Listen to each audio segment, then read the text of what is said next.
Hello and welcome to Sobrix. I'm Adam and this is Sobrix. This is my channel for reviewing Lego sets and building them and other Lego related stuff. In this video, I'm going to be taking a look at the Lego Disney Mini Disney The Haunted Mansion. It is set number 40521. It has 680 pieces and I paid $40 for this set. I recently did a video about the Mini Disney Castle set, which I really liked, and that was also $40, but not quite as many pieces as this. I bought both of these sets at the same time, and initially I was drawn to this one before seeing the castle because I like architecture sets, and this felt very much in the realm of the Lego architecture theme, and I thought $40, 680 pieces, yes, they're small, but hey, you know, this could be a nice little display, which I like, generally speaking.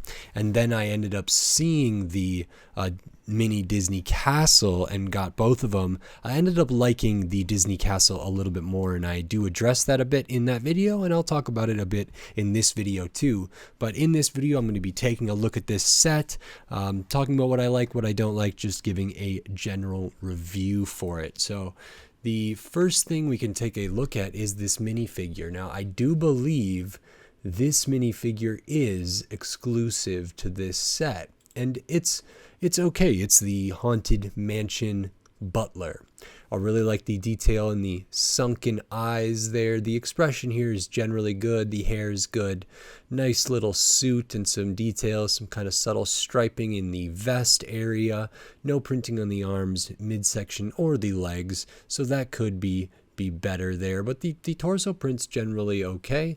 The back, we get a little more printing, and we get this Lego element of cloth that I don't think I've seen used one like this. It's made out of material like a cape, but it is stuck onto the leg portion before the torso goes on, kind of representing the coattails of the overcoat that this butler is wearing, and that's a nice addition there. Hairpiece is good. No alternate face for this character. And if it's true that this is exclusive, it's all right. It's fine. I don't mind it, and it fits on there well, and I think it adds a little bit to the display of the final piece here. Then we can take a look at the main bulk of the build, the main thing here, and that's this mini Haunted Mansion. Now, as you may have heard from the intro, officially this is part of the Disney line, and like the sub theme is the Disney theme parks, which the castle was as well. But the name of this set on the website is Mini Disney The Haunted Mansion. I think it could have been a little more short than that, a little briefer. Just Mini Haunted Mansion would be great. But whatever, it's just in the naming of things. And we can see it kind of has that old, maybe Victorian or kind of style with the columns, or it reminds me of something from like old Southern Gothic perhaps, or something like this. We get these big columns, big pillars here in the front, all of the archways here in the different color, kind of the architectural detailing there that continues around the side. If we can see through, there is kind of some windows and some tiles that are supposed to represent like window panes, I believe.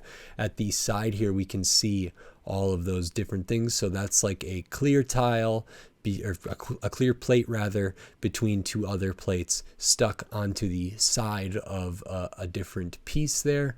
We get a nice thing for the roof, and even more over here with maybe a balcony area, maybe a little lawn area, a door there, which is also very nice here.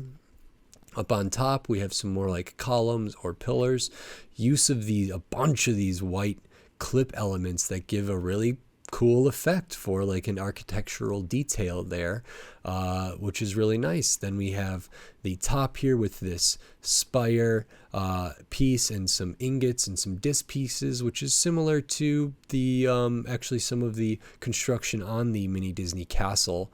I found out that this type of piece that I've been calling like an epee or a sword, I believe it is actually, Lego calls it a minifigure ski pole, but that's used to adorn the top of this up here. Now there is some extra detail in this, but just going from this, the stand is nice, very similar in shape to the Disney castle. They sit really well next to each other. This isn't nearly as tall, even from to the tip of this, but generally speaking, to the majority of the mass of the building, it's not as tall as the castle, and that's okay. And there's some good stuff here, but the back does offer a little bit of extra detail. Now, if you've been to the Disney resorts, Disneyland, Disney World, and been on the Haunted Mansion ride, you will go through different portions here. So this is actually really nice attention to detail that this is open. It doesn't allow for a ton of light to get in, and again, it's on the back, so it may not be that noticeable. We get several of these white minifigure statuettes that are used to represent ghosts, I believe. We get this kind of long table there with a gold piece and a flame molded piece, and then a green, like sand green flower piece and a red flower piece. And behind there, if we can see, there are 3 like paintings on the wall or stained glass windows. Those are, and that's on the lower section here, those are stickers. Each one is unique, and they represent characters from the Haunted Mansion ride. And if you were to go look at these stickers when they are on the sticker sheet, you can see that there's like the Gravekeeper, the Hitchhiking Ghosts, which is 3 of them, the Madame Leota. So you can recognize those paintings that are in there on those stickers that are from the theme park, which is a really, really cool detail. Then up top, we have 2 more of those paintings or stained glass type things up there. We also have more of the gold with the molded flame, and we have this gold like chandelier element or candelabra element that's inverted and makes up a chandelier. We have these kind of nice bricks with this architectural little curl there. Very cool. So that's some nice stuff in there. The Disney castle had prints. It would be great if these were prints, but I also understand because each one's unique or whatever, and they're relatively small. They're just on a 1x2 tile there, that they did a small sticker sheet of 5 little stickers, easy enough to put on, hard to mess up. And actually, it's interesting because while some of the other detail in here is supposed to kind of fit between maybe where the paintings are, it is hard to get a good look at everything in there. So it's another one of those maybe somewhat hidden details, especially that one back in the corner there. Hidden details for the builder, perhaps. On the Disney castle, there was a printed piece which is a really cool printed piece inside the castle that was not visible and not very accessible from anywhere once the castle is built. At least we do get this nice viewing thing, which does actually make this, you know, something that could be displayed in different ways and looked at from different angles, because there's a lot to discover in there. So that's really, really nice. As far as the build goes and the pieces go, this is super bland and boring.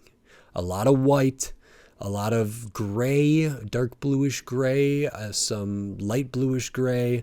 There is, I think this is kind of like a sand green type. There is some like medium nougat in here as well, and some dark green and some red and different things that are used for more details.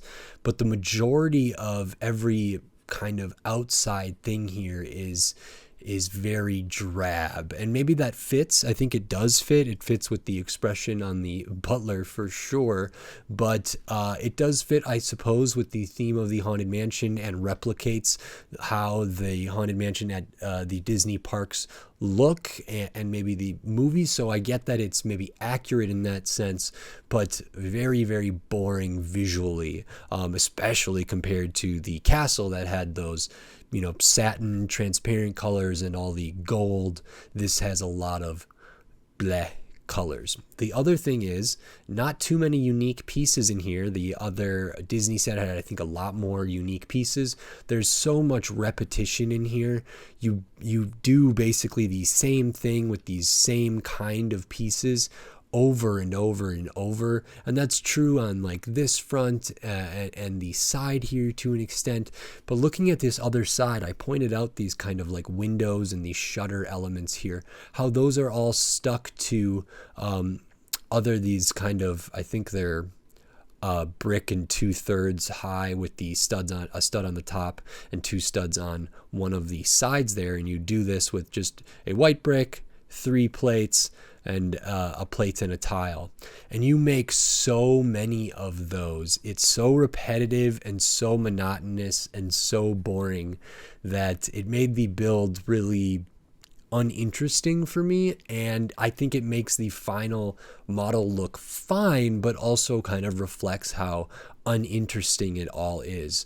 So maybe, you know, I think there's a possibility this is true to the actual design of the attraction and its representation in other forms of media. I do like the details at the back here, but I'm wondering if maybe this wasn't the best attraction to capture for a display scale, this price point, this scale, this piece count type of set. I'm wondering if maybe there was another set, another attraction, another ride, another something from a Disney park that could kind of fit for a really cool display here that would be a little more visually interesting, use a little more interesting parts and a little more interesting building techniques compared to this. So I'm left a little disappointed.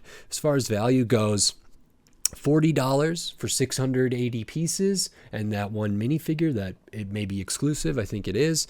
So yeah, okay, that seems all right price per piece, but I don't think many people are wanting to pay 10 cents per just round tile, especially in these kind of colors.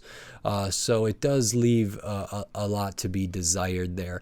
I'm happy I have it. Like I say, I bought this at the same time as the Disney Castle, and I love having those next to each other on a shelf, and they fit well with architecture stuff, and they fit well with other Disney stuff, and so that's really neat. And I hope that Lego and Disney make more of these kind of display scale, very tiny scale, micro scale, mini scale, whatever it is, buildings of other attractions and rides and Disney things. I think that's a really cool idea, and I would gladly welcome more of these. I just thought that this one was not so good.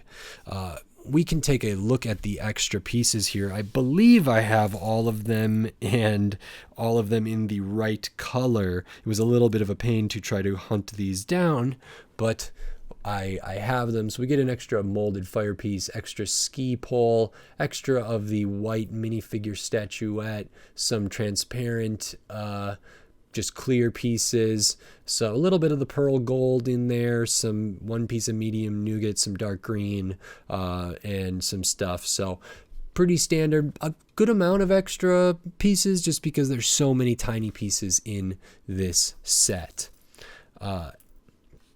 Overall, yeah, I think it's fine. I think if you were going to choose between this and the Disney Castle, I would 100% say go for the Disney Castle, even though this has more pieces.